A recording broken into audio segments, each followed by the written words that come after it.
1, 2, 3, 4.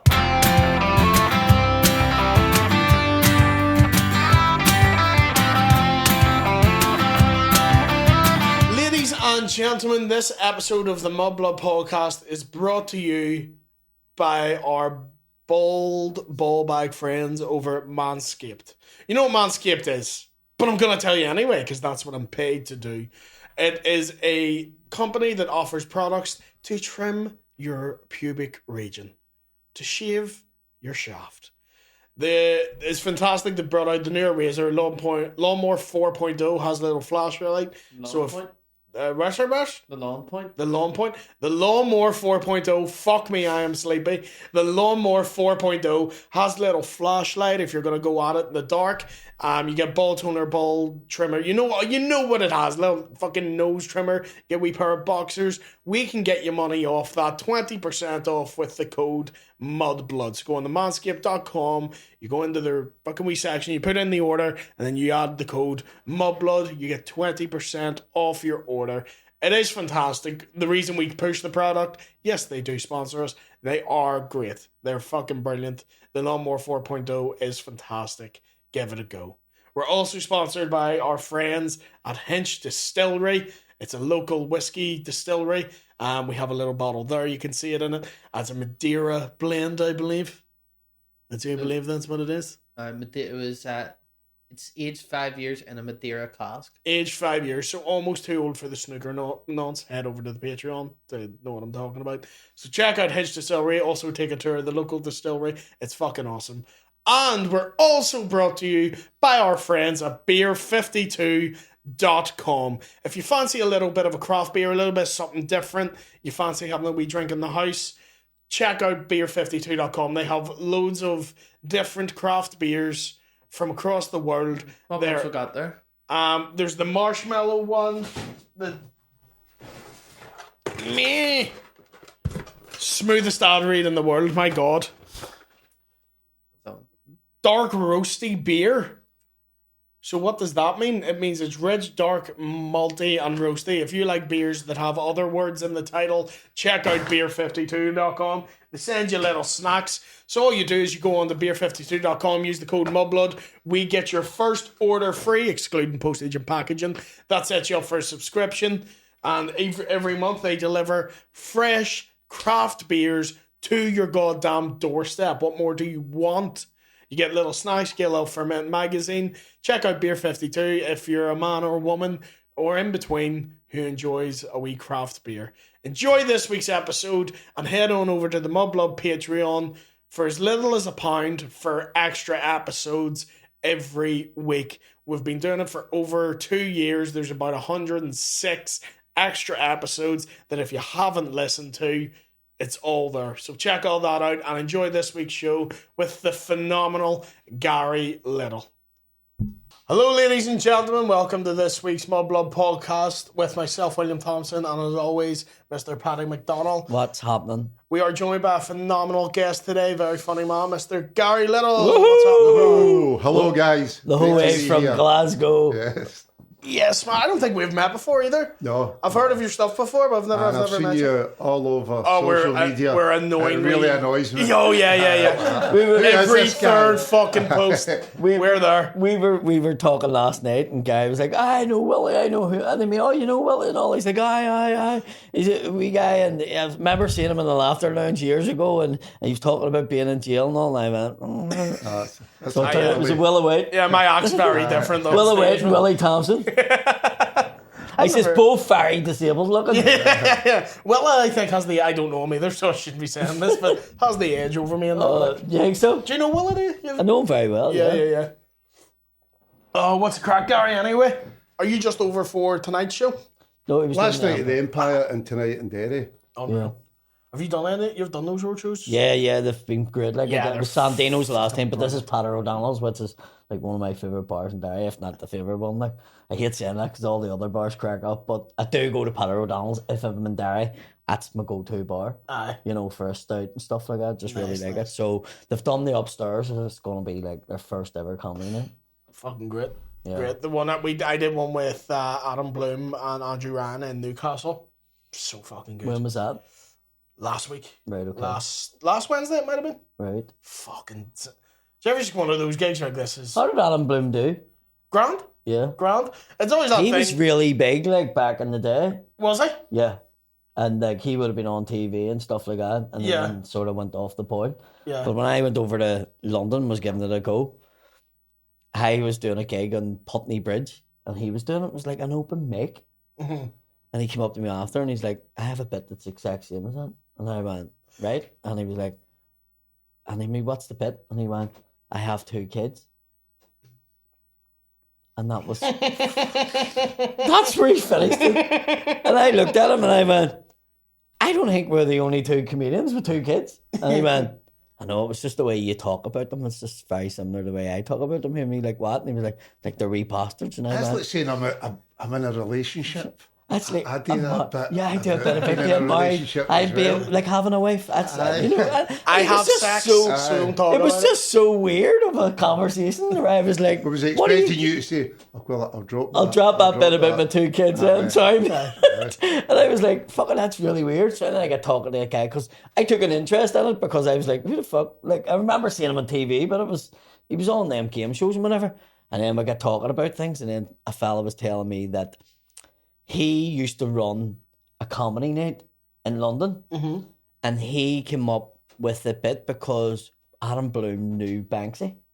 Right. So the comedy promoter thought of this bit that Banksy could use. Right. Like a joke about Banksy, but Banksy could use it. And he told Adam Bloom. So this guy was also a joiner that was the comedy promoter.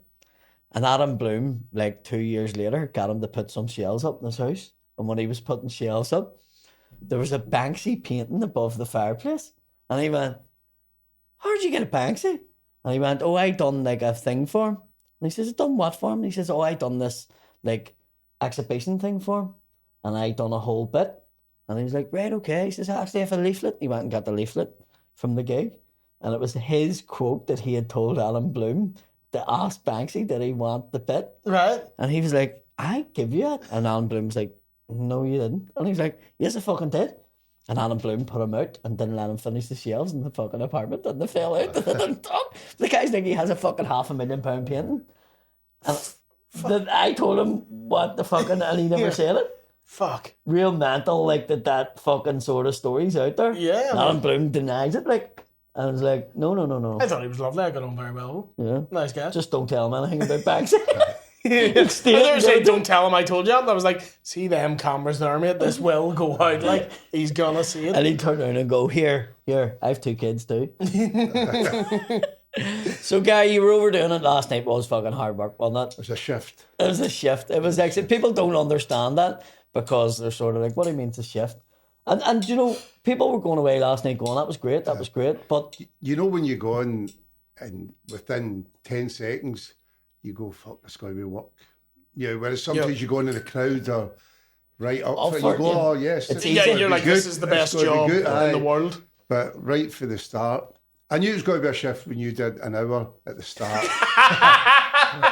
Or it seemed like an hour. I was actually going to say, can we have a break after Paddy's first I know. MC spot? It's normally like 10 minutes. It was like I was 21 minutes and I was notably going, what else can I do here? Like, it's literally was just fighting.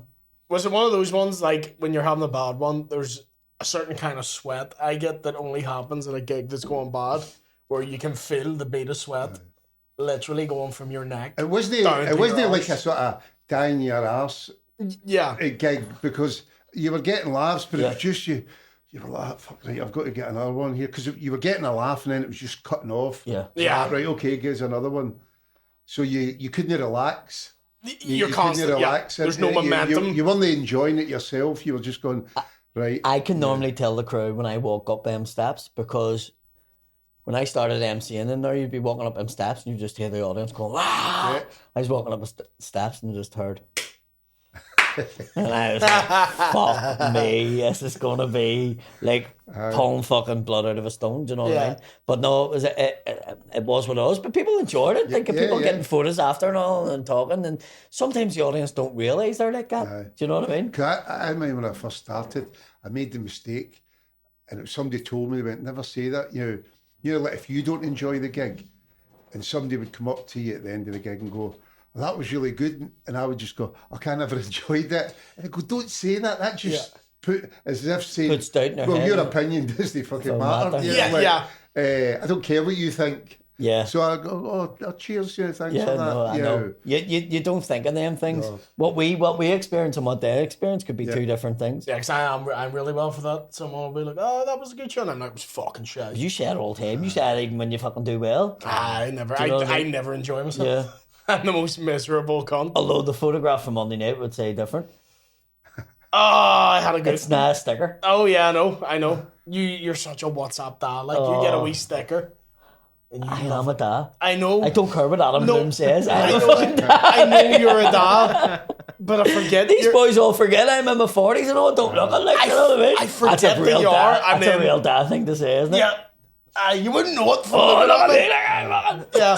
But I forget, and then I text you sometimes, and your reply is just like, I forget you're a 40-year-old dad. Like, Yeah.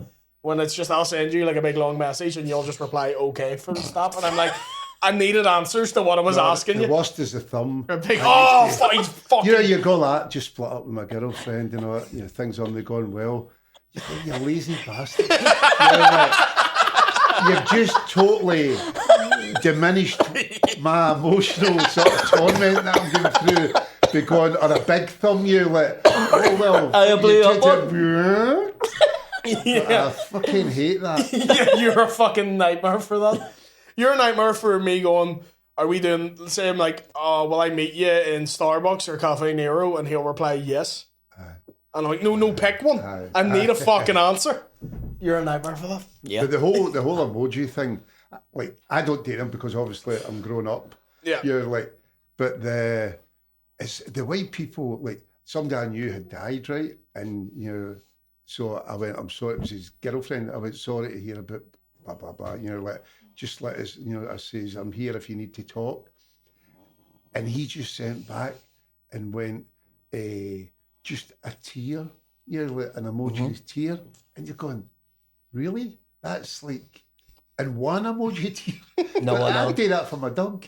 You're like, No, I know. You're just going, like, That's your what the fucking fuck? partner. How do you respond to that? Yeah. Like, you're like a wee emoji tear. Yeah. You should just put a fucking LOL back or something. Well, I did used to think that was lots of love. Yeah. You know, when that first came out. Because guys I knew were, I was like, what the fuck, they keep saying Sending me lots lots of of love. love for. Yeah. Then somebody pointed out. That's a Not lot. very loud. How long are you doing comedy, guy? 2003. So no, I didn't start until I was 39. Uh, Oh shit, really? yeah. Aye. Which is, There's a reason for that. 39. So I'm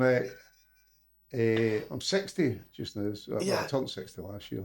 cause that would be quite an older age to start comedy. Did it Aye. take you a while to get going, or were you just fucking from the No, back? it was amazing right for the start. Fucking love that. I love that. No, because I had all the stories to tell, you know, like Yeah. all the shit stuff that had happened. So Yeah. it was, and I'd been doing it for years at parties. That's how I get started, you know.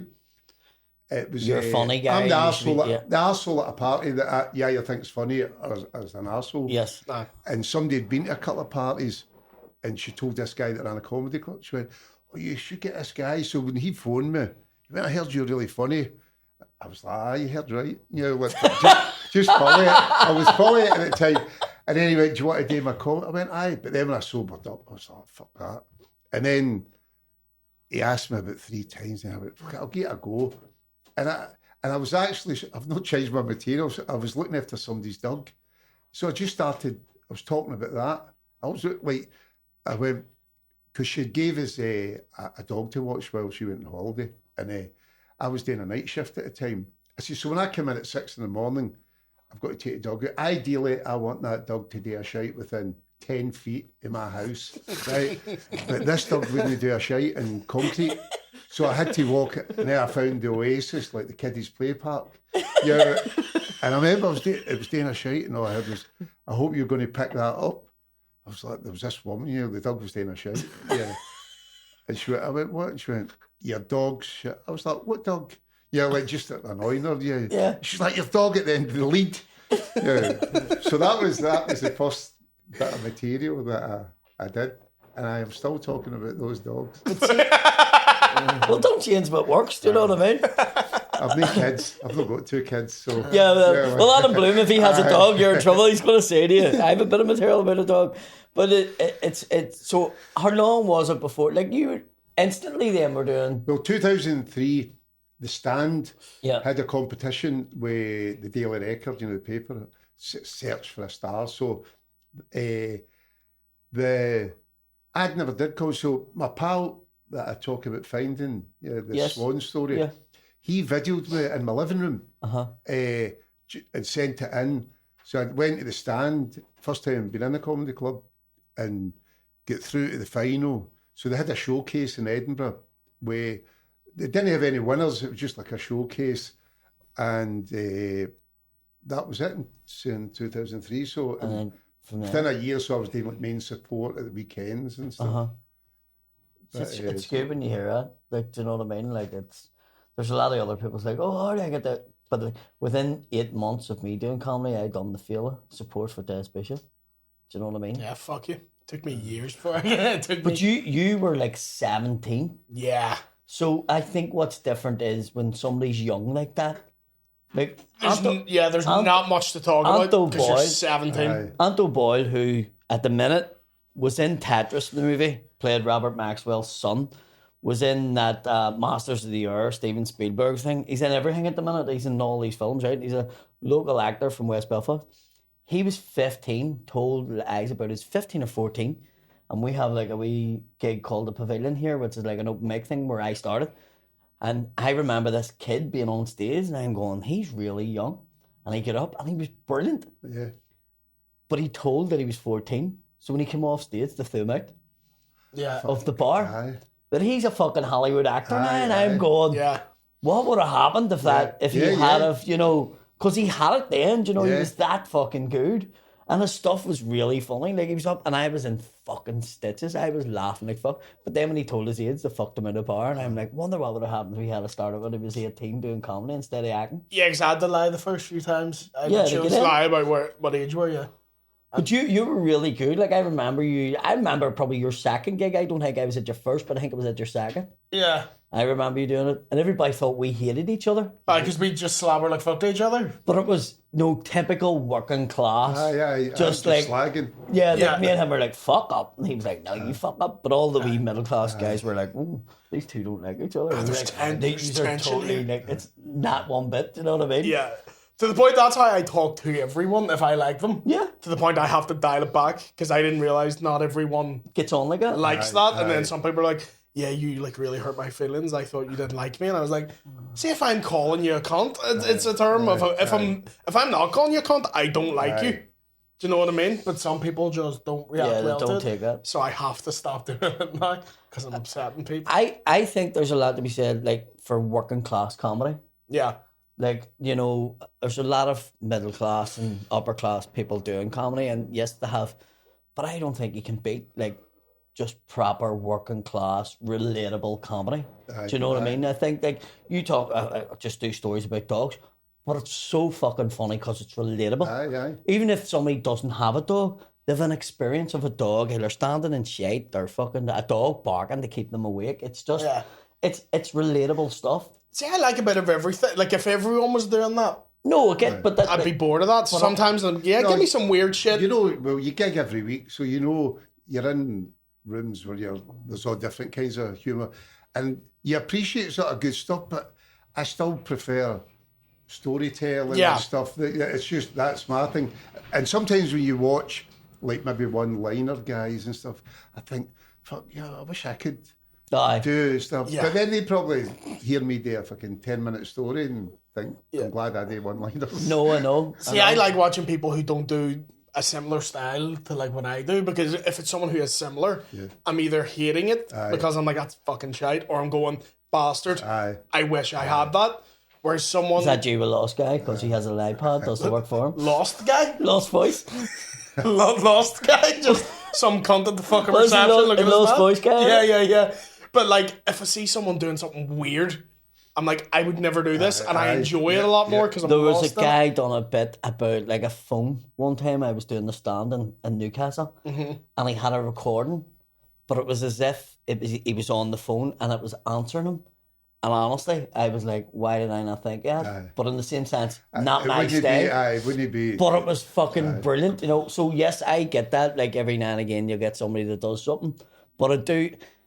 If you look at sort of mainstream comedians, most of them will be working class and will do a lot of relatable stuff.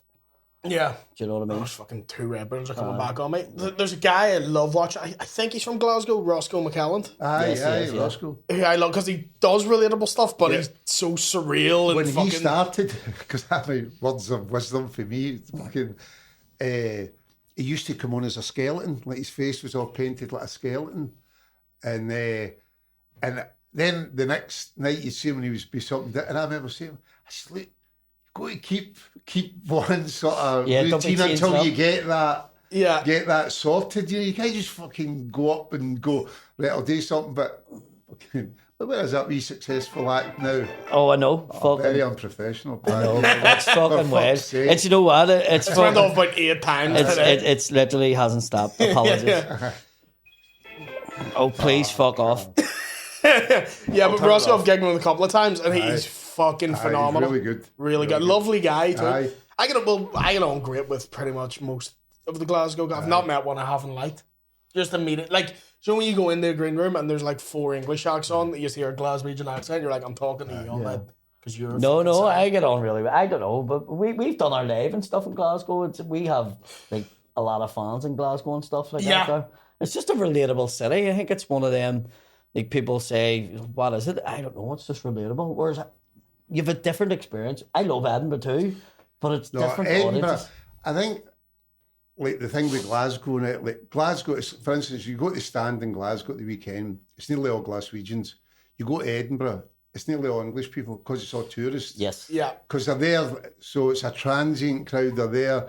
It's like we're in Edinburgh, right? We'll catch probably like people go to the comedy store in London. Do you know what? You're if you go to Dublin, most of the gigs you do in Dublin is tourists. Aye. Whereas you come to Belfast, you're So going to I get think at the weekend in Glasgow, it's people out for a good night out. So they're already wanting a good night out. Yes. Yeah. Whereas in Edinburgh, sometimes they're sitting there like that, right? Yeah. Make us entertain laugh. me, you fucker, yeah. They're thinking.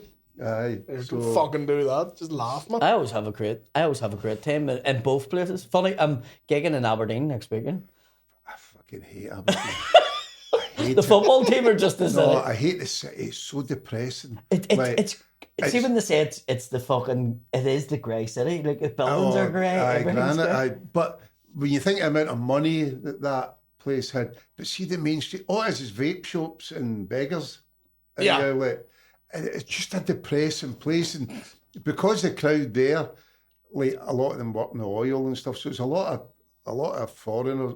Yeah. Like so sometimes it can be. Even when I have an okay gig, I never come away thinking I really enjoyed that gig. Yeah, because you're it's still in Aberdeen. It's also mental that the guy that runs the gig Aye, up Naz. there is he's a fucking lunatic. Like I think it was Who- his first ever gig. See, his first ever gig when he did the Blue Lamp and he started, I don't know, it's maybe 10 years or whatever. And I got there and the place was packed and there was about 10 acts on. And I looked at the running order and there was like, everybody was doing 15 or 20 minutes. So I was like, this is, they'd never done I went, no, that's not happening. Yeah. I said, I want a good gig as well. I said, you can't fucking we'll be here after midnight. Yeah. And then, so he had to go up and say it in like tens, and you they were all probably think I was fucking the But you diva. were thinking Yeah. that I mean, I said, it's no case of hundreds of acts, you know, like I said, it's more there's quality a reason than there's quantity, a reason yeah. why comedy clubs is 3 acts in a compare. Yeah. But because when I went on, it was still really late. I went, I know what you're all thinking. Another fucking act, you know, like, he's a head case. Every time I went over, there's been something. But the funny one was like last year. Yeah, it was last year. And he says, look, I want to book you for the comedy club. I was like, no problem. And I landed over and I turned up at the comedy club and the doors were just lying open and I went down and there was 4 feet of water in the comedy club and no lights on. And I was like, what the fuck? And so I'm trying to ring him and he wouldn't answer his phone. And then I looked at all the acts and started messaging them and I knew none of them. And then eventually I got one of them, and he was like, "Yeah, the comedy club flooded like a month ago." And I was like, "So where's the gig?" And he was like, "In the casino." And I went, "Where's that?" And he went, "Across the road." And I went in, and we were gigging in the foyer of the casino. So it's just all these Chinese people playing fucking fruit machines. And I'm on doing comedy. The Ireland and Scotland game was on a 50-foot fucking screen. Like a full-on casino, bright lights. And I'm just standing, and everybody in the casino had to walk past the front of me, because it wasn't a stage, it was just like a wee area set aside, to go to the piss. And there was a woman putting a Christmas tree up beside me.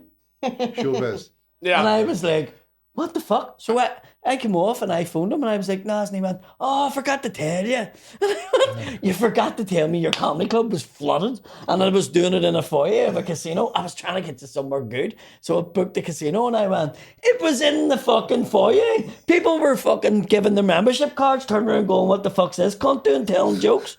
They come into the casino. Like, it's not a casino like you think on TV. It's a fucking casino in Aberdeen. It's like a glorified fucking amusement fucking park." And then here's me, see, even if you put it at the bottom end of the casino, down in the corner of the restaurant, away from everybody, if somebody wants to listen, then it'd be better. I don't give a fuck if there's 2 people there. I'm just not doing it. Was there a crowd there at all, or was it just any cunt walking the fucking past? casino was fucking, but none of them were there for comedy. Yeah. So the next night I went in thinking it was going to be down the corner, and it was at the exact same fucking spot. I phoned him, I went, "Fuck you," and here he was, "I'm sorry, I'll come and meet you tomorrow," and all. And then the next time it'll not be like that, but the next time I went, he didn't tell me the venue hadn't been fixed. So I went back to the comedy club, and he was like, "Oh, forgot to tell you, where we are is round." Like, he didn't even tell me where the gig was. Fuck me. I literally get in like 2 minutes before. He's just a fucking... But I Likes his keep going... hash. Likes his hash. Oh, yeah, I get you. I keep going back and gigging for him. I see, at some point, that's your fault. Like, you're not learning anything. I keep going back. His venue now is in a church hall. Yes, that's where it was. Church hall. It's a good good room. No, it was... room. But I didn't know where it was. I forgot to tell you where the gig is. I was like, fucking hell. I get Vietnam flashbacks when I see gigs like that. Do you know when you start and you're just getting stage time anywhere and you're just like in the corner of a buffet and people are getting their food, not paying I attention did to you? one when I was starting. It was like some sort of social club, but where you were to do your stuff, there was fucking 3 fruit machines right next to you, and they're all flashing, and I said to the guy, Turn it off. I said, "You have to turn them off, mate." He went, "Come on, mate." I went, "What do you mean, come on, mate?" I says, "I'm fucking people are getting, they're either looking at me or the fruit machine." And again, they think you've been a fucking Beyonce. Yeah. Like, No. fucking, who's he? You know, the big shot. Yeah. Asking to get the fruit machines. I done one on a bar, and your man had all the TVs on, and then had background music, and I was like, "You need to turn all them off." And the background music, and he was like, "It's not happening." I'm like, the gig's not happening. And he went, "You're not getting paid." And I'm going, at the time I was getting like 100 quid or something, and I drove maybe 40 quid a diesel, and I went, "Fuck it, I'll do it." And it was horrendous. Nobody was listening. Everybody's backs was to you. It was just a It's when normal they say things fucking like, bar. "They're not going off, I'll turn the sound down," but they're not going off, and you're going, "What a fucking stinking attitude." You're like, Yeah. I'm here to try and make the punters laugh, and you're like hating me. We done one in Bangor one time, and the mic was down the stairs, and everybody was up the stairs, and we were like, and they can hear you, and I went, "They need to see it," and he's like, No, it's fine. You do it down the stairs. They'd be up the stairs.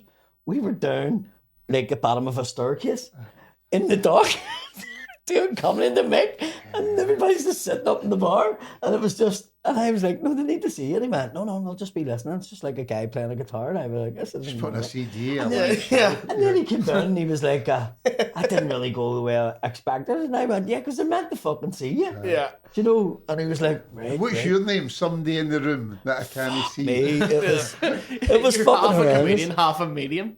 So That's even if you do Is it there right. anybody there? Is there anybody there? Yeah. Someone's dying. Oh, it's me. Is there a magnet in the room?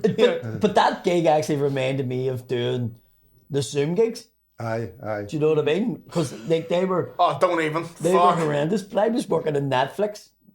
We were doing Dungeons and Dragons, the movie, and I needed somewhere to do a Zoom one. So I says to the guy in the thing, "I mean, look, I need half an hour away from everybody." And he went, right, take one of the fucking trucks out the back, you know, that's set up for X. He says, nobody in number fucking, he gave me the number, like 26. And I went, right. So I went to that one. Nobody was using it. And I get into the truck, set the phone up, and I'm standing doing the fucking set. And Hugh Grant and Michelle Rodriguez fucking walked into the truck as I was doing the fucking set. And I went, fuck. And they were like, oh, and I was like, oh. And then I just fucking knocked it off. But your man that was booking That it. makes it look so much dodgier than doing a Zoom gig. Exactly. Cruisers did So it the now. guy that was booking Yeah. it, the guy that was Check booking out it the was Meagle. like, everyone thought that was Hugh Grant. And I went, it was. And Michelle Rodriguez, they were making the movie here. And what happened was they came in and then there was a whole big complaint. So I actually got caught doing what I was doing because they came in. But the reason being is the rain came on and they were filming a scene. And that was the closest truck. Right. And they says, just jump in that one because that's nobody's set aside truck. Well, fucking me, I'm in there with a fucking thing. And then they went and says, I don't know what he was doing, but he was recording something and he was... Oh, right. So then the whole fucking thing came back to me, what were you doing? And then I had to own up and I says I was doing a fucking gig and then they were all laughing and then Hugh Grant was like, you weren't very funny. I was like, fuck you. I remember doing one out on the grounds of City Hall that had comedians do stand up for like homeless people. Just let them come sit in the grounds of City Hall. While we did a cappella stand up to them. 5 minutes into my set, one guy just stood up and walked out. He has nowhere to be and he'd rather still not sit through me. He's like, That's hard to come back from. Like, it's called here. Fucking I'm homeless like in here. he's like, I'm going to shoot up. Fuck this. Like, We did some in the jail, and usually they had them in the chapel or the church, you know, the wee hall, but it was getting work, so we had to do one in a section. So, you know, there's all the cells, you know, like each side, and I'm up doing my stuff, and then this cunt opened his door. You know, you must have heard they come out and looked at him and went, oh, fuck. Then just shut the door. I was Like that's tough crowd. see in Tough fairness, crowd. that's like doing comedy at a fucking wedding or Aye. you know, it's people don't know. People's like, oh, I want you from a wedding, and I go, the bride and groom may want it, Aye, but yeah. them other people are Yeah. not there to see you. Yeah. They're there because it's their wedding. Yeah. So they're like, who is this fucking wanker on? And then it's people that haven't met each other in years. Aye. Or they're meeting somebody new and they're all sitting talking and You try and tell. and you're going, can you be quiet? And they're like, fuck you. Tell you a classic. This couple had asked me the day the Hair and Beauty Awards, right? So obviously who they're going to get. Me. yeah. So they asked me today, and I said to him, I says, look, this is why I go two ways. He'd seen us at a comedy gig, so I says, it'll go two ways. It'll either be shite or it'll be okay. He went, no, it'll be fine. So they had is it Joey Fate? Joey Essex. Joey Essex. Joey Essex and his girlfriend. So they were sitting and every cunt was wanting to get their photos taken. He was a bit of a dick. They wouldn't even take their photos with him. They were getting paid thousands just to be there. So there's about 500 people there. It's all hairdressed. They're all dressed like fucking the only way is Hollywood, but they're all fucking mad with coke. About 40 phones get stolen. You know, like people's phones getting lifted and you know, you're going, they might be look the part, but they're fucking just wee hairies for the scheme. So there was somebody up and I says, have a break after this, right? And she went, no, we just want to keep going. So I went up, right? And they were just chatting. I went, for fuck's sake, I said, I listened to that cunt. I says, give me a shot here. So, but I was just enjoying it, even though they weren't the interest. You know, I was just having a taking laugh, that money. right? So I was like that Joey. I went, oh, you get fucking up here and give me a horn. So he came up and he's like, come on, everybody, calm down. And they were all quiet. And as soon as he walked off, they all started talking again. So I came off and I was like, fucking, that was, one of the horrible, just feel horrible. So then some woman was getting up to get an award, but there was a mix-up with the award. Anyway, it ended up with the old woman, she's about 60, grabbing this woman, and there was a Sun reporter there, so he get the photo, head-butted her right in the nose, and you could see her, the photo, in front page of Sun. Anyway, all kicked off, the police came. So I was like I was talking to the last that got head-butted. I said, I've not been funny here. I said, but I'm really glad that happened. I says, no cunt will be talking about the shite comedian tomorrow. and it was like front page of the Sun. Yeah, like, Gary Little headbutts fucking woman I after know, gig goes but past. to what the old woman, you know, like, Fucking throwing the head in. head right on her nose. It was fucking weird. Last Thursday, I was hired to open a makeup shop in Castle Court. What What the did you do? fuck Just was this? cut a tape or something? Yeah, so it was like me. Hit him with the lineup of it. Me, Louis Walsh. Say, Well, Ekin Sue, who have you moved up or has he moved in? I don't know. It's a bit of both. Aye. It was just like really my like him, 14-year-old wee girl went, why? Just why? Like, do you know what I mean? And it was like, Mickey Modell was there. Mickey Modell, the girl that sang Superstar. Fuck, was she? Yeah. I'd have loved that.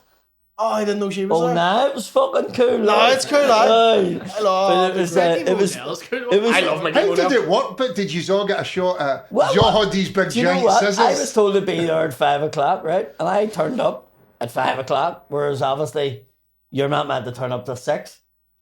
You know what I mean? But I was like, no, you have to be on time. Whereas all the like Louis Walsh was like, bollocks, I'll walk in at 6:15. So I was just sort of standing while all the staff were knocking about, and I was just sort of standing in the corner and going, nobody's came to me, nobody's told me what I'm doing. So by about 7 o'clock, I was like, I'm going here. Like I've Had the done- shop been opened yet? No. I opened it and all then, you know, and I was still just standing down in the corner of the shop. So I went to walk out and the owner came past and he went, where's Paddy Orr? And I went, I've been here from 5 o'clock. And he was like, has nobody briefed you? And I went, no. And he was like, wait, let's go, get a microphone on him and fucking... So then they gave me a microphone and I had to literally go into the shop and make a cunt out of people. What? Yeah, like taking videos, you know, like fucking... And it actually worked, funny enough. It was one of them ones where I was going, this is going to be terrible. But everybody was good crack that I met, you know, it was like slagging Mickey Modell and then, so, and it worked, and then I had to go up and I had to interview Louis Walsh and Ekin Sue and then some prick off Big Brother. And Ekin That's a Sue lot was, of money they've spent into it. oh, look, Is it a big fancy massive, shop? massive makeup company that's set Oh, up right, here, right, you know, right. it's worldwide now. But she was a fucking asshole, and your mom was too. But Hey. Louis was fucking. Was Louis sound. good crack? He was sound. He knew exactly who it was, which was I was like, Fuck that. Really? Yeah. Talking about like opening shops and that, like Des McLean, who's a good pal of Yeah, mine, yeah, good Des, comic. So it's a right rough pub, the Ranza, and it had no windows, right? You know, like one of the pubs. Me, Kevin Bridges, and another guy, like years ago when Kevin was starting, they got us to do a gig and we were just on the tables, right? It's one of the ones when you walk in, the piano player stops. And they've not even got a piano. It's like a saloon. Right? So the first time I went in, they were all looking, it's a right Celtic shop as well. Yeah. And No, I'm not mad. they went like that. I went, sorry, I'm the comedian. And so I was like, the guy, I said, I went to talk, I went, mate, there's a padlock on the cubicle. I went, some cunt done a shite in there last year. He goes, hey, last week. He goes, so we don't allow it now. I says, You're not like the I shit. says, what if somebody needs a shite? He goes, we send them next door to the bookies. You know, there was a bookies. You know, like, but because they had no windies, and Des came for a bit there, and they get him and Frank McAvenny to open the windy. They put a window in, and they made it a big fucking event. I hereby open this window. And it was one of the ones you couldn't say no, I'm doing because it was a bit of a gangster that sort of owned it at the time. But you're going, I'm opening this windy. That's like that. Just aye. See Shut the that light, window, lads? there's a draft. Yeah. Wow, fucking look at this, man. Aye, What's this? I know. It's a window. No way. Aye. We're coming up Yous the have road. changed.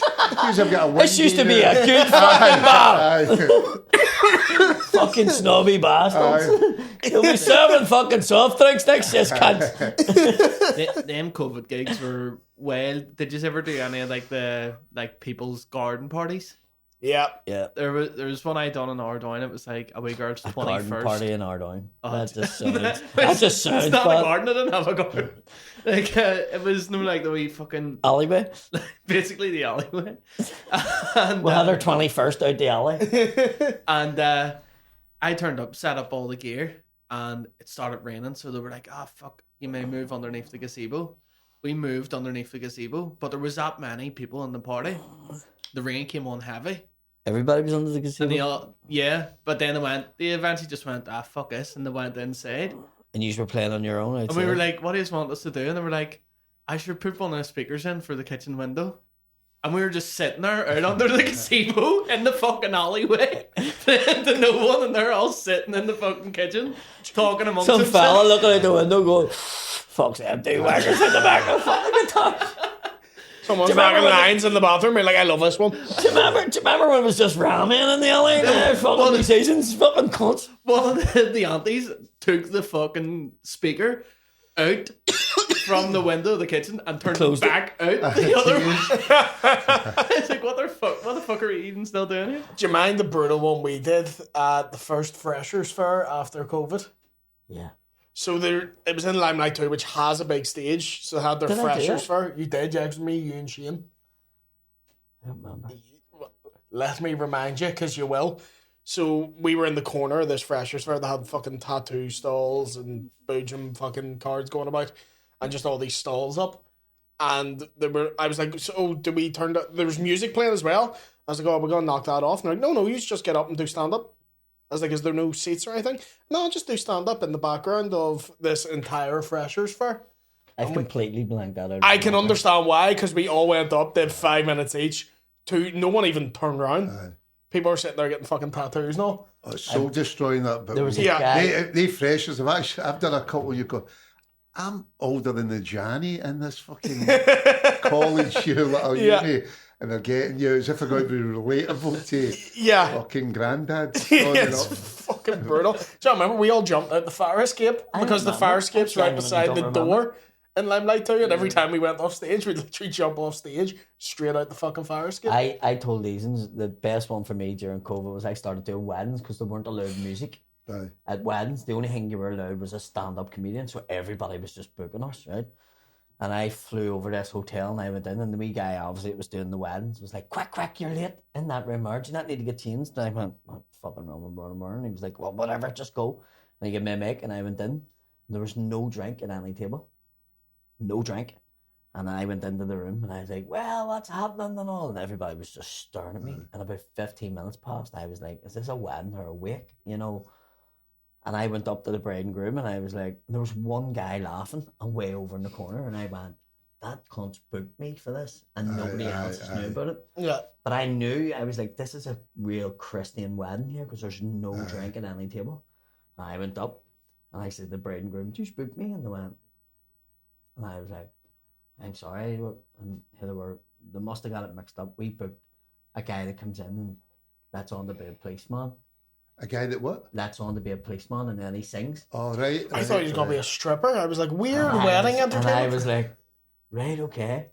So I walked out, and when I get out, the wee wedding organizer was like, I sent you into the wrong room. And I was like, what? And he went, I sent you into the wrong room. He says, you're meant to be in there. So the wedding I was meant to be in, the groom had literally got out of jail 2 weeks before the wedding.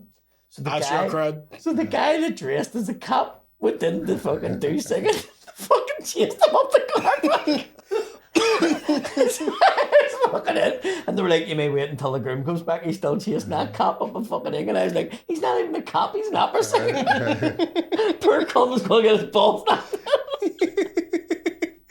So things like that fucking happened, and you're just like, fucking hell, just fucking mental, like stupid fucking gigs during fucking I'm COVID. sure you've done plenty of weddings in your time. I've did a few, and they have been okay because I've said to them about, look, It's can't have been any wrong, Wayne's sort of like, I'm not having any doing it in front of Wayne's here, letting, just let them know. And they've always been wee weddings, you know, like, so it's like it's a wee tiny gig sort of thing, you know, like, but no, some of the gigs you do are like just fucking brutal, you know, like, when The you're comedy starting. buses so was the hard. one for me. What they done was there was a guy who had these buses for tours in Belfast, and obviously the tours stop at like 6 o'clock, and he was like, I have these buses and need to do something with it.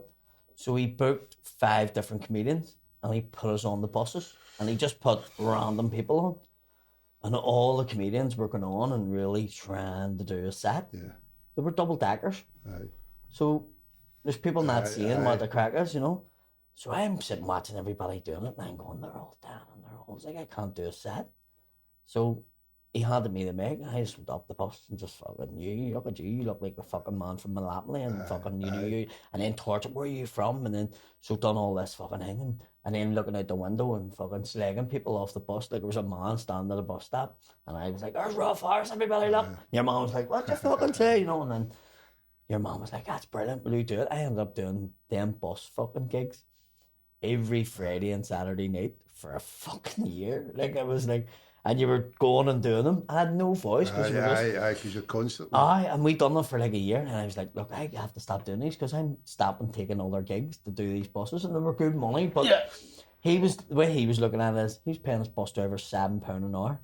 So if he put him out, he was only having to charge £14. The bus had already been paid for that day, and he was splitting the money with me, and it was good money, but it was one of them ones where I was like, these aren't fucking proper gigs. I'm just fucking squealing like a tour operator, basically. Only with a bit of funny thing, you know. And they went on for like a year, and then I was like, I need to stop doing these. It's fucking nightmare. Do you remember them? I never did them. I remember you doing them. Do you remember me doing them? That was before I started. I had these balaclavas, so I had a red, white, and blue balaclava, and I had a green, white, and orange one. And I started getting them to take me up the Shankill. So when we went up the Shankill, I put a blue jacket on, pulled on the red, white, and blue. But at that weekend, and there was a reporter on, fucking Sharky, he's a news reporter from here.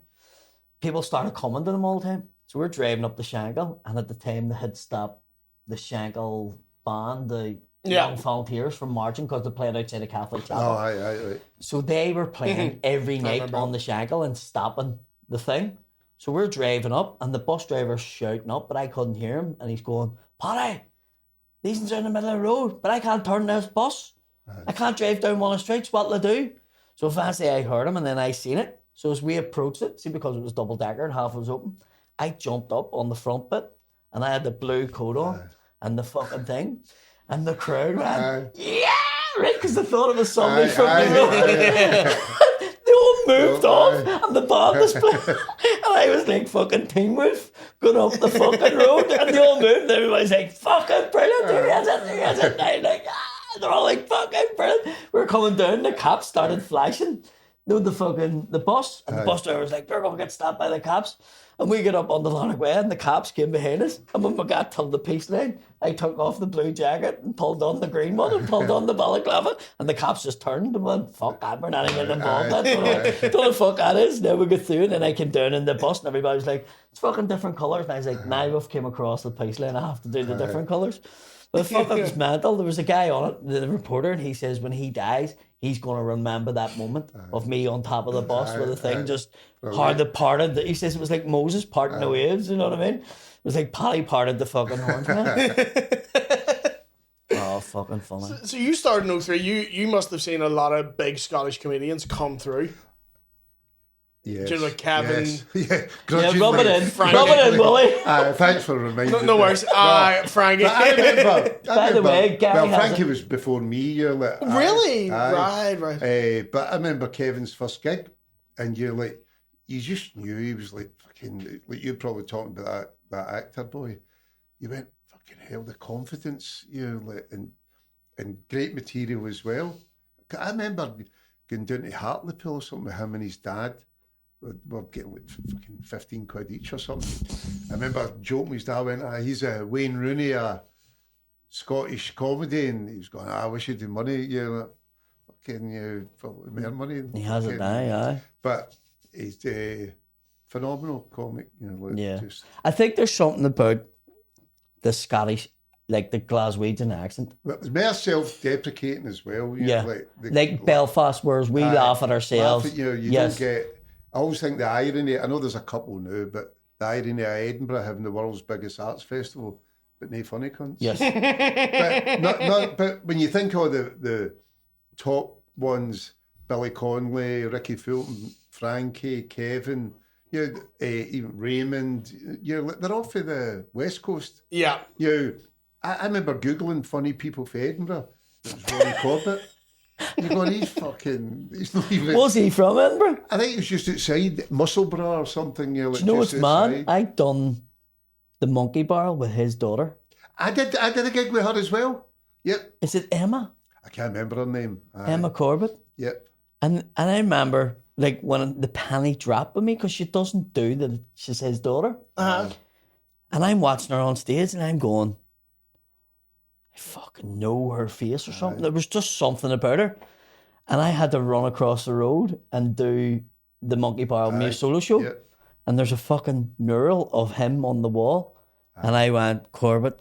And I got back across and she was sitting there and I went, you ran a Corbett's daughter? And she went, yes. And I went, how did you know? And I went over to do my show and I looked at the fucking, and then I seen the Corbett. I mean, when you were on stage, you could see it and she started laughing. But like, she does comedy. She's older woman too. She's older woman, but she's more like an open spot sort of new. Yeah. That was like about a year ago I gigged, and it was in Edinburgh, so maybe she just playing that one spot, yeah. Yeah, it's fucking mad, like, do you know what I mean? Yeah. No, there's no one, like, Kevin's so insane to start, like, what was he doing hydros at, like, 22? Probably. Which is fucking mental. Speaking of successful comedians, Gary just has a fucking show going out today. Unreal, man, what are you doing? Today, but this will be last week, or next week, whenever the talk this is. But you can get it on the iPad. Yeah. It's Radio 4 have commissioned a 4-part series. Fucking congrats, man. It's Gary Little at Large, and it's we recorded it at the Stand in Glasgow a couple of weeks ago. So first episode's tonight. Very good. And then for the next 3 weeks. So is it a stand-up show? Stand-up show, but it's all my stories, like growing up, got to jail, coming out, finding dead bodies. Yeah, that's so cool. That's awesome. So, and what's that process like doing a radio show as opposed to doing a club? Well, they just tell you not to swear as much. Yeah. But you can still swear because it was 11 o'clock at night. Okay. So, but you had to have notes because some of the stuff I hadn't done for years. So we recorded it over 2 nights. So we recorded about 2.5 hours, and the show's 15 minutes. So unreal, man. So and obviously the first when someone goes don't swear, your inclination is every third. There was one bit at the end. She went at the end because we had to go over a couple. She went, "We can have arsehole, but no fucking arsehole." Like so, like a wee arsehole was allowed in. But no, I'm chuffed, like getting it and unreal, man. Tell Paddy it was like sort of pick of the week in the Radio Times and Sunday Times said it was Echoes of Connolly, which for a Scottish act, it's the ultimate compliment, like, do you know what I mean? Yeah. Sometimes you don't want to be like associated with another act, you'd rather than just your own voice. But when they're describing you in that context, you don't mind. And it's plus, it's like, I'm not saying I'm like Billy, but like, tell a story. I'm a storytelling. That's what I do. But would you have watched a lot of Billy Connolly growing up? Used to listen to his albums. Yes. Which is a thing I think is going to start coming back for comedians, by the way. Listening to it's way better than I don't have the attention span to sit and watch. Because I remember getting a Woody Allen LP. Fucking love Woody Allen. When he was doing stand-up, probably in the 50s or 60s. When he wasn't fucking kids. No, they were fucking his own kids. Not kids, his own daughter, wife. But they were hysterical. You're just, because you're listening and you can hear him doing it in front of a live audience, and at the time he talks about he knocks down a big moose. Yeah. And he puts it in the water, and then there's no Jews, no moose allowed, and just and you're laughing like fuck, yeah. See, that's Billy's albums, because again, I never watched Billy, but I did listen to his albums. Everybody had a cassette that was getting passed about. You'd like there was another guy back in Scotland called Hector Nichol, and he was like the equivalent, maybe like a Chubby Brown. Yeah. You're going, fucking hell, right to the knuckle stuff, but he was. There was a guy here who done. It was called the Paisley Tapes. Was this John McBlain? John McBlain. I had Spitting McBlain, yeah. And he done all these. What kind of he was Ian Paisley? He would do all the voices, so he could do Jerry Adams, Ian Paisley. But it was like his Anna Lowe was mental. He done like everyone. He did do it. Was mental. And when was this in the 90s? Like the 90s through the mid 2000s. And like into the 2000s. Is he dead now? No, I don't think so. The mad thing about it was like me and him were in contact about doing stuff. He was wanting to do it on like screen, because he did get to the stage where he had a DVD out, and he would do all these, and but it was just, he would have like Ian Paisley and Jerry Adams having a dinner party with fucking Nelson Mandela and fucking, Gandhi and all, like, and it's just, and he would have somebody, and he's like, listen, the fucking Chinese man done a shite in the sink, but you'd be sitting listening to these, and it was just surreal, but it was funny as fuck, and he was huge, and they flew about, and you would listen to the Paisley tapes, like, it would just be funny as fuck. Yeah, because that's what I was going to say. Like, I love Billy Connolly's albums because he was so descriptive in telling a story. And sometimes he would go 5 minutes without a punchline, but he's setting that picture. He broke all the molds because when he started, it was all mother-in-law jokes and racist jokes. And they were protesting outside his gigs. Like. So for him to just go up and tell a story about going to a party, or like when you grow up, like things that happen, it just made it, Yeah. I mean, the Parkinson was obviously the thing that made him. I mean, when he first was on, he tells the story about the bike and the arse. But he was just, you can't sort of give him enough credit for what he done. He changed stand-up. Aye, definitely. And made, like, he took it from the working man's club and put it on mainstream. Yeah. And that's what he done. And made it okay just to go up and tell. You didn't have to go, right, what about the wife, or what about the, it was all the shitty standard jokes. Yeah, they were all sure. Yeah. But another great guy, I don't know how much you know, Chick Murray. Chick Murray is a genius. So he was a bit before Connolly, and even Connolly talks about it. He was for outside Edinburgh, but the most surreal stuff, like when you think him 50s and 60s, he'd be like, I was walking down the road the other day, just the usual way, one foot in front of the other.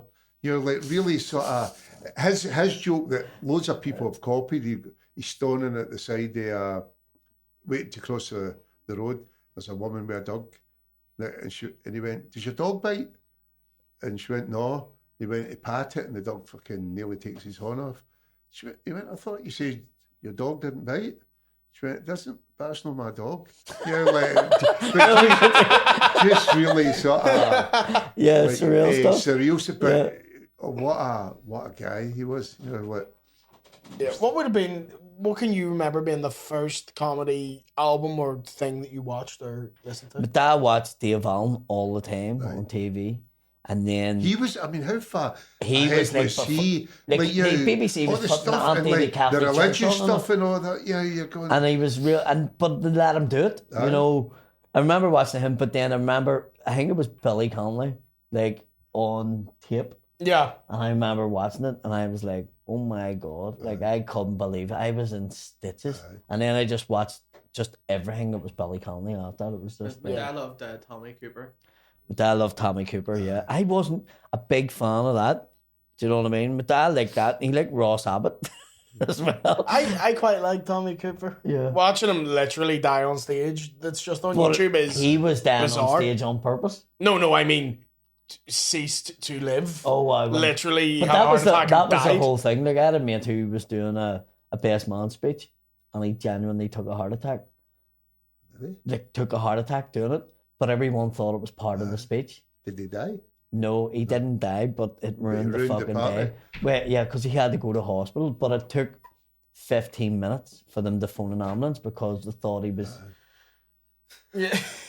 acting a cunt, like for the speech. And 15 minutes is a long time. Yeah, when you're taking a heart attack. No, but what happened was he fell under the table and pulled the tablecloth down and like went under, and then it was like somebody, because everybody was juiced and everybody was like, maybe he's not joking. And then it was like somebody who was first aid went, hold on, and they went up and they were like, no.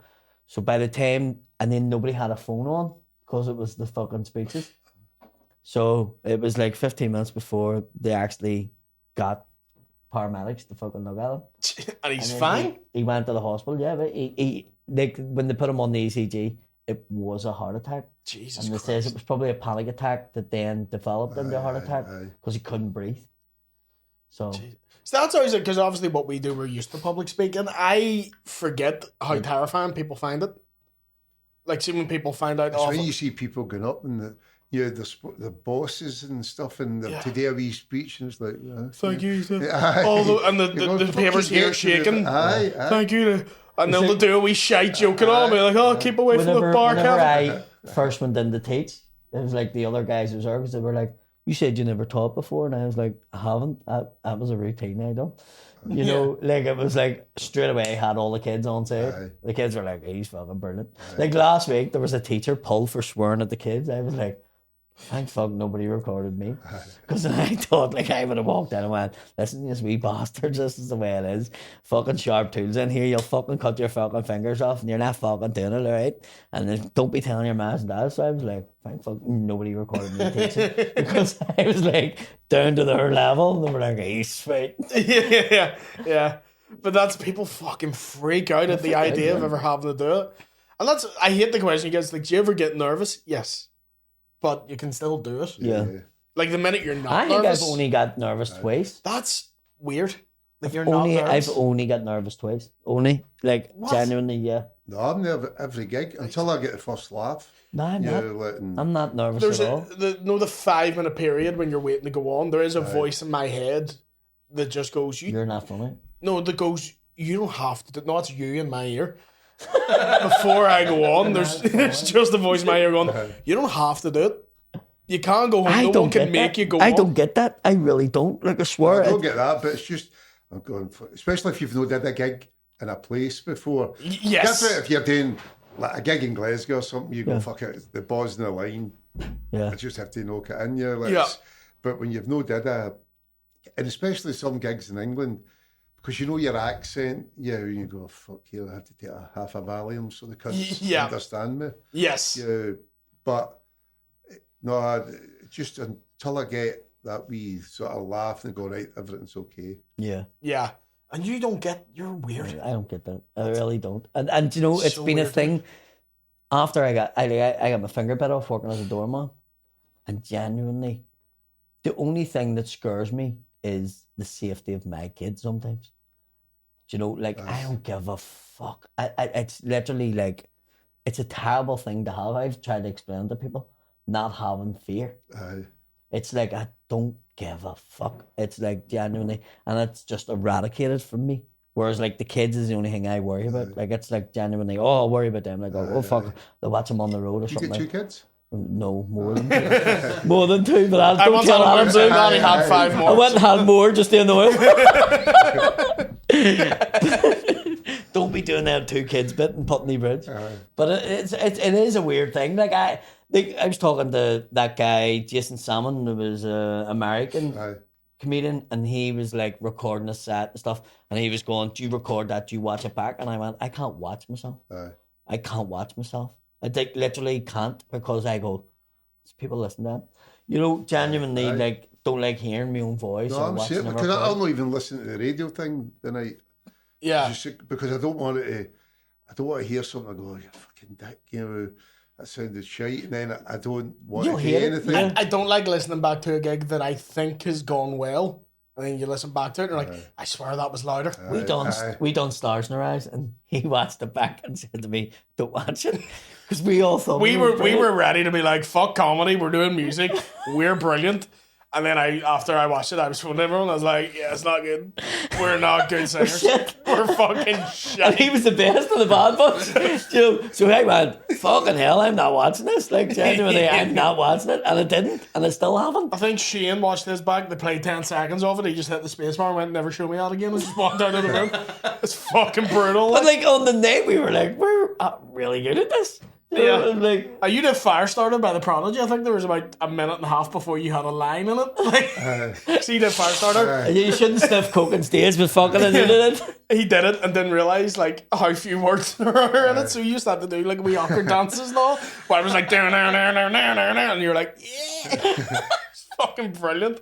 But I love doing ones like that. That's the stuff I'm kind of grateful we get to do. Yeah, we silly events like the boxing and the Stars in Your Eyes.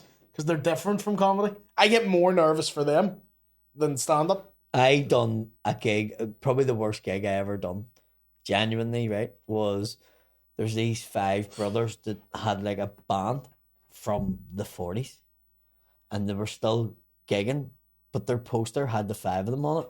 But when I turned up to the event, there's only 2 of them left. Well, all the rest of them's dead. But they still call it like the 5 brother band. Like, and I was Did they on. have 3 others standing in for them, or just the No, 2? there's just 2 left. Right. So when I went on, I was like, "Where's the other Piano one?" and bass. It's a weird band. And they were still on the stage. So they brought me onto the gigs. It was all like old people, right? Aye. And there's this one guy booked me to do this event, but I went on. I went, "Where's the rest of them?" And they were like, "They're dead." And I went, "They're still on the poster." And they were like, "Oh, we still keep going, just as a mark of respect. We'll keep them on the poster." And I'm like, "Right." And so I'm waiting to perform, and I'm talking to these 2 fucking guys on the stage, and I went, "Right." And I went, we still divide the money up 5 ways. Their kids get it. And I was like, That's nice. "Right, okay." And I was like, "Right, that on." And I was like, "How many kids does someone got?" And he's like, "Well, one of them has 4 kids and 22 grandkids." And I was like, "Right." And they divide the money up. And I was like, "How much is getting for the gig?" And they went, £100. I'm just thinking, and I'm about to go on stage, but I'm going, there's some kid somewhere getting 20p You're getting every bumped. time there's a gig, and he's like, "I wish they would stop giving me this fucking money my grandkids for the music." Like, no, and the royalties are still getting divided up. They're getting coppers. So I went on and made a joke about it. So I was like, "It's good to meet 2 of the fucking 5 acts that's not on the poster anymore, you know." And everybody just sort of looked at me. And I went, "Right, okay." And the gig just was terrible. But it's one of them ones where you're booked for half an hour. They're getting a half an hour. I don't give a fuck if you don't like us. And I tell them that. And I'm like, "I don't care if you don't like us." I said, and somebody was like, "Just fucking leave." And I was like, "No, I really am doing my half an hour because I'm on paid." And I had to walk off stage. And as I was walking off, man just started playing the fucking accordion. And it was like one of them ones where I was like, I really should consider what I do here. Yeah. You know, it was them gigs that makes you go, Yeah, but Maybe you're why'd I have dreams? Why Yeah. couldn't I work in a fucking office like a normal person? yeah. And then you do the big gigs. Like I done support for Susie and the Kings in Glasgow. And fuck me, like I was like, do you know what? That's why you fucking do it. Aye. It's one of them ones where you do them big gigs and you do your own big gigs and you're like, well, fuck, maybe I'm funny, do you know?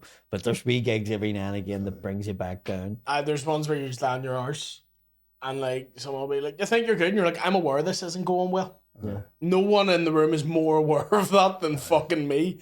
I know this is going badly. But see, when people, like, you know, you've probably seen them when they're dying in their arse, and then they'll come off and they'll go, "Oh, they're a nice crowd." That's mental to They're a me. listening crowd, and you're going, "What about a laughing crowd?" Yeah. You're like, but their self-awareness, It's you fucking... get a lot, but they're maybe acting, they're actors as well. And so that's just like a... They think it's a an fair act- wall. That's just a role they're playing up there. As when They're good listeners. They're good listening Aye, crowd. and you're going, fucking hell, yeah, I if that walked was off me, I last- would be I walked grieving. off last night. I just looked at all these now and went, fucking. I knew, like, and he just looked at me and I was like, oh, fuck. I fuck it, because you say I'm harsh on myself after coming off a gig, but I'm terrified of being that, Aye. of where No, you've I'll never died do and you that. don't know. That's mental. You know, if you fucking had a shite gig, Oh. you know, you come off and, I mean, fair play if that's your positive outlook. things. Yeah. But I'd rather be realistic. Yeah, yeah. Fucking hell, they were murder. Yeah. Yeah. It still happens. Yeah. The way I look at it is your space between a death gets bigger the more you do it. But that is the frustrating thing with comedy is like, you have 100 good gigs, then you have one and you go, I'm a shite comic. You know, especially if you're driving back to a gig and it's a couple of hours, it's a pure post-mortem, you're like, I should have changed that bit. You're like, oh, fucking hell, and I feel like just crashing the motor. Just finish it. Yeah, you're in I said, people don't fucking a happy see song it. comes on the radio and you're like, Fuck fuck you, up. Ian. What are you happy about, Pharrell? Fuck up. Like, you're just miserable. If I have a bad one, I just tell people, I'm like, just don't talk to me today. Because no matter what you tell me, I'm going to be miserable. It's a lonely life for wilderness. yeah, I don't speak to anyone ever. Ever.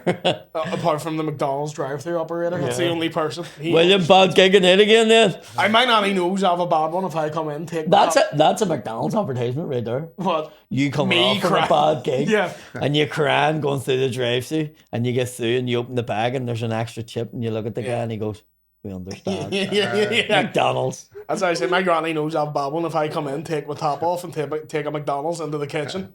It's a wee salad burger time. Like. Yeah, you need a gig in a padded room because you'd be punching the fucking walls and all. I do have a tendency to break stuff. If I have a really bad one, come home and break something. Is that right? Yeah. The shoehorn get snapped. Yeah, in yeah. half? I'll just find something that's smashable and just fuck it against the wall. Like I take it very hard. Oh well. Oh well. Well, we're no pressure for Derry tonight. Yeah, you better fucking laugh because it's an hour and a half of nothing to break. It's the drive up there, no? Was there no breaks? Did you say? No, of nothing to break. Oh, I know. Right. Fuck, that's some timing on me. If I'll be like, I'll do 60 mile an hour. If there's no traffic, I'll could- stop outside the venue. You could break the ceasefire. Like 20 years too late, but I'll give it a go. Have you anything to plug, Gary, before we wrap up? To plug just the radio. Yeah. You know, Radio 4, Gary Little at large, and I hope Check his socials out as well. Gary's one of them. I think the first time I gigged with you was in the Arigal here. Neil Dugan brought you over Oh, to play. yep. And it was a fucking great gig. I loved your stuff. What a nice guy Neil Yeah, was. yeah, You know yeah. what it is. Pity what happened to him, like, wasn't What happened to him? it?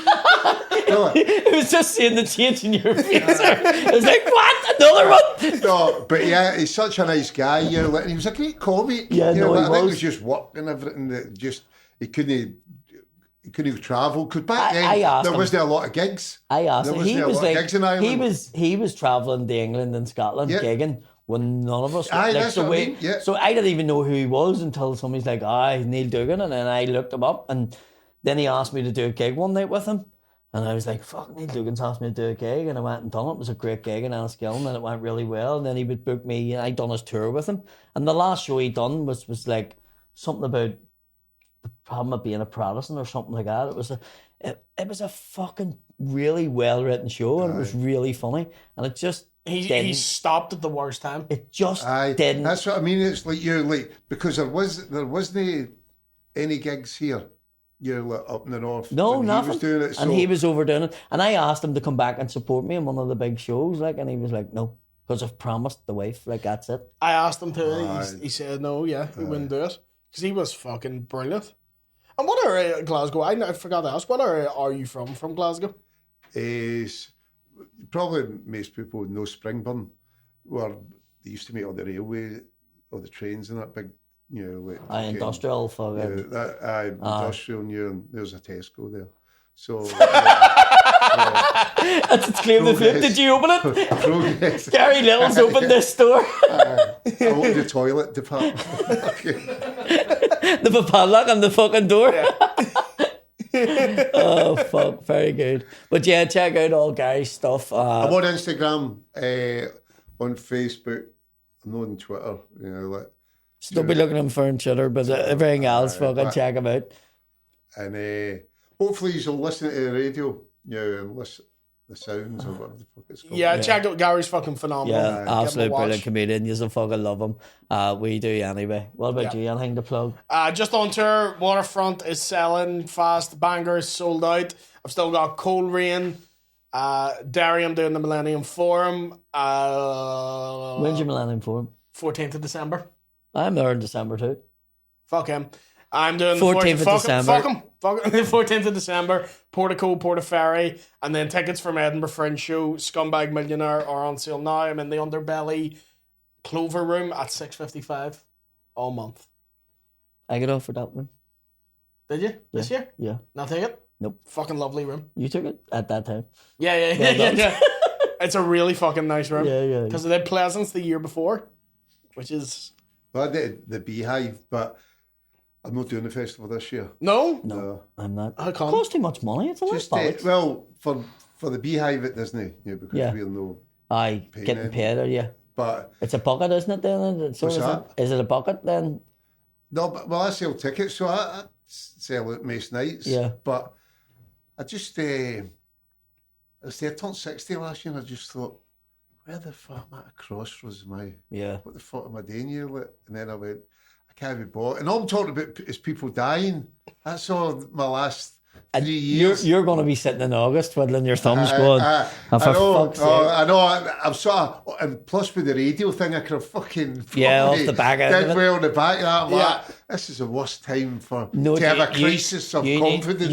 You need to do 2 nights at the fucking thing in a big fucking room. Well, just Do where the tattoo is. Start on Radio 4. But yeah, check out. I have obviously. I don't know if that's yours. That's or mine, something. I have the Millennium Forum on the 4th or the 6th of December. I don't know. How big is that? It sounds like a big fucking... It's a 1,000? 1,000 seater. Oh. And then I've got the SSC on the, I keep getting this wrong, the 4th of October. I've got the Olympia in Dublin on the 8th or the 10th. I don't know what date that is. But Glasgow O2 I'm doing on the 24th of October. So Very good. Getting I'm doing fucked. Sugar Club in Dublin. I forgot about that. and this Sunday I'm in the Arrigal. There's still some tickets left, believe it or not. So Yeah. yeah. Who's your support in Glasgow? What's that? Who's your support in Glasgow? Networking. I love it, Gary. I love We'll ask him a question. We'll ask him a I haven't question. decided yet. Could be Gary. Most promising 60-year-old. Yeah. Have you any material about kids? Have they kids? There we go. Then he's Have they doing 2 support. dogs? So I hope you don't do dog stuff. No, don't. Thank you, everybody. Yes, thank you, very Gary. much, for Gary. this fucking Cheers. excellent. Yeah, thank you.